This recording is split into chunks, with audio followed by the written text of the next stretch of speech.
My name is Joe Reingold, and I'm here with Kyra Effren, who had been the past president of the Jewish Family Service. Today is, what is today? Tuesday, February 11th, 2025. Hi, Kyra, thank you for being here. Tell us, first of all, how did you get involved with Jewish Family Service in the first place? I was doing a lot of social work, and I worked for the city doing social work, and I was attracted to it because it was Jewish, and I noticed that we noticed a lot of things going on. One of which was, when I was there, we had an influx of the Russians, and that was when we were coping with this new influx, and it was a little difficult because they expected from us what we couldn't give them. But we settled them down. It cost us quite a lot of money to settle them and to take care of them. And that was one of the things that I was very proud of Jewish Family Service, because they pulled out all the stops for the newcomers. So that was one of the things that I was involved with. One of the other things that I was involved with was, it was a corollary. We discovered that a lot of our communion was from another country. Well, where did the recipes come from? And so we decided, well, we might as well save the recipes if we're saving the people. And I had friends who used to come to visit the people, and they would give us the recipes and they'd let us taste. One of my most memorable visits was with a woman. I think she was from Russia. She lived in a little room with a little kind of bathroom next door, where the food was situated on the floor in the bathroom that she had made to prepare for us. It was very interesting. You know, the food was so different and so strange, but it was their way of kind of trying to identify themselves, because what else could they do? So we learned a lot, and we learned a lot about the community too, because we realized that they came from a country where they were given everything, and we had to get used to the fact that they were used to being given everything. They didn't kind of do stuff for themselves, and I thought that the community was very, very, very good about this, and very generous to help. We settled, I don't know how many people. I can never remember it. I'm sure it's in the records. So since I had a big mouth, I was always telling everybody what to do. And they said, oh, well, you know, if you're going to do that, you might as well be president. Tell us, I know you were mentioning about the different locations that Jewish Family Service has gone through. Yes. So tell us about the beginning, middle. The ones that I was involved with was, we were situated in the bowels of Jewish Community Center. And then we were situated in a building that was like on the 4th floor, that was on Central somewhere, that I can't quite remember. We were there for a little while. And then finally we got where we are now. I know they've moved up as well, but oh, it was great when we found this, and it was perfect. There was parking, and we could accommodate the people, and I think it was one of the best things that happened to us at the time. So did you move to the Arapahoe location when you were president? Was Yes. that under your presidency? Yes. Very smart move. Do you remember how you found that place and who helped you? One of our community said it's available, and I think that we got it. You know, I think it was either donated or it was given to us very, very attractively. And so, and actually we were looking at a property across the road in that shopping centre, and that's when the offer came. Well, you know, this, maybe you could use this, and of course we jumped at it. It was a gift, absolute gift. There was parking. I was always worried about the parking, you know, right. And there was plenty of place, and it was accessible to everybody, all the people who came, and so it was a real plus. I think it was a big help too, and it made us visible, which we hadn't been visible before. Right. We were always lodged. Hello. Excuse me. Hi. We're good. I got everything to work. Got it fixed. We're recording this. Yeah, thank you. What was your background, Kyra? What drew you to this? What was your background yourself? Okay. I grew up in South Africa. I got a degree in social work. I got another degree in communications. So I was kind of very busy getting degrees, killing myself by degrees, and then and I came to New York and was living in New York. And when I was at International House, I did. I was asked to do a lot of work with the people who came from another country, and it was a great experience. And so that was a lot of things that I learned along the way from other people, and how the countries operate, you know. So it was the learning experience I had was basically outside the classroom, and as I said, I was very lucky to experience that. So while I was at university there, I also used to schlep down to the museum, and I would step down, and I would, got involved to a whole lot of other things. So What brought you to Dallas? How did you get here? had it by accident. Okay, my sister Raina was a very famous photographer, and she lived here, and she she photographed everybody. Then my sister Sandra, whose husband was a plastic surgeon, he was offered a job at the hospital. I thought, well, I might as well go there. So they came here, and they said, well, you might as well come here too. So that's how we kind of got here by accident. Oh, okay. And we had been living in Dallas. We had been living in California. I was very busy in California. Of course, I was head of the sisterhood, and I had a very interesting experience in California. The Rabbi Kohler, was one of the most sweet, giving, generous people I ever met.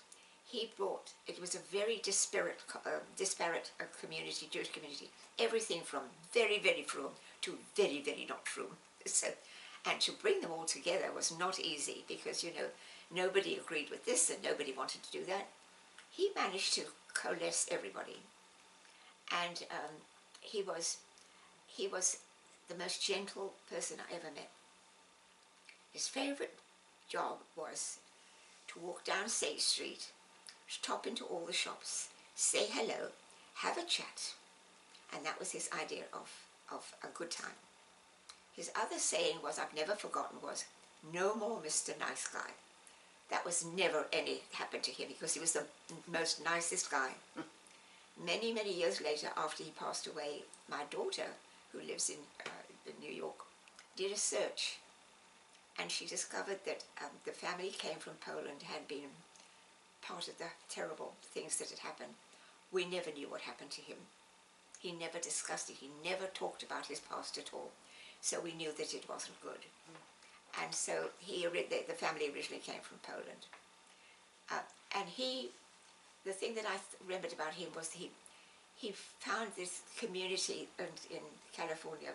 We were everything from don't go to shul to go to shul every day. Yeah. And he managed to get it. So then my sister got a job here with the photographer, and my other sister, her husband came and was a surgeon at the hospital, and they, well, why don't you come? So I decided to come. Yeah. We decided to come, our husband and I. Did you get involved pretty soon after that with Jewish Family Service? You found them? I was always involved with Jewish Family Service. When you came? I can't remember when I wasn't. Yes. So can you remember some of the people that you worked with that helped you out while you were president, or while you were active there? I can't remember the names. I'll have to look it up because some of them a lot of the men are very well known in business and that kind of thing.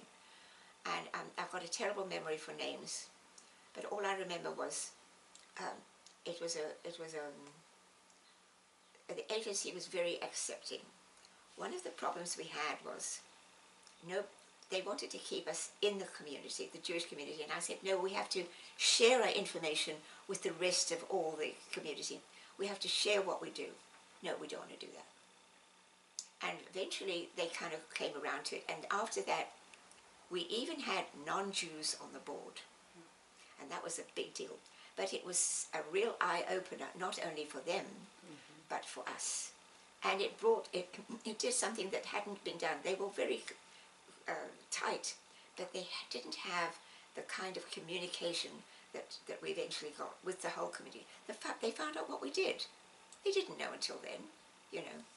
And so that was the plus that we had. And it was, I think it was during the time that I was president that we pushed to expand ourselves and make ourselves known, as they used to say.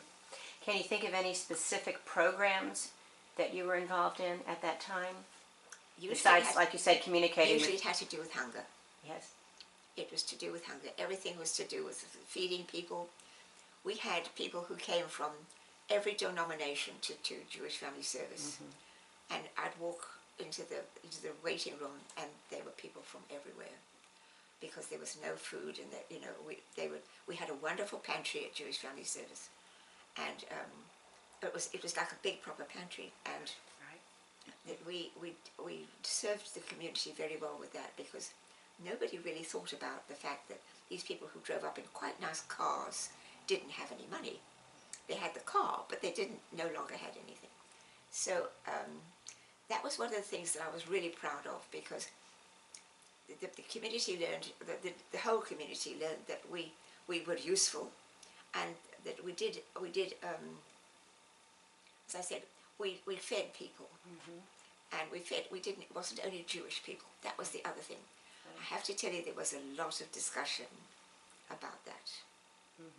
Who was the director at the time? I know you had mentioned him before, but tell us a little bit about Mike that. Fleischer was. And how did he spearhead things? He was very good.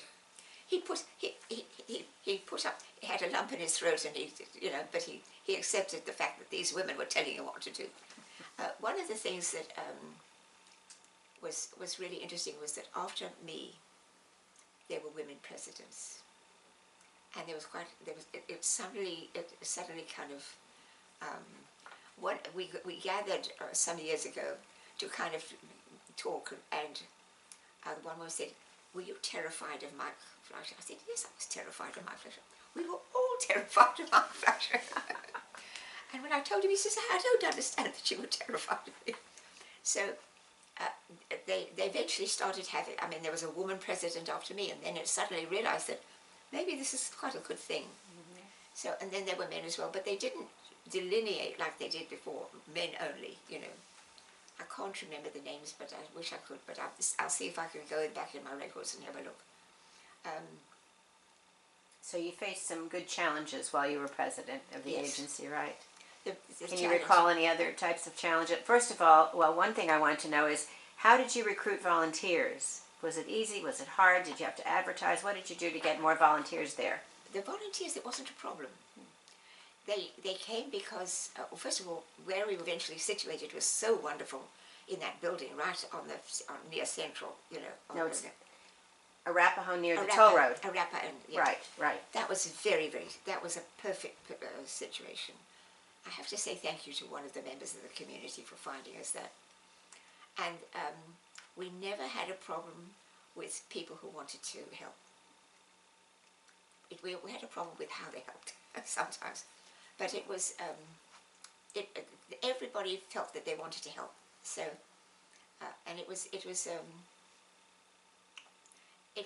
have to say, in all the things that I've done, it was the most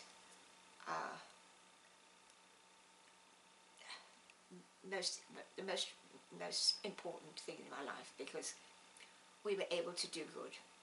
The other thing that we did, which I was most proud of, is we shared our information with the community, with the other agencies, and they found out what we were doing. And oh, you're not killing babies? No.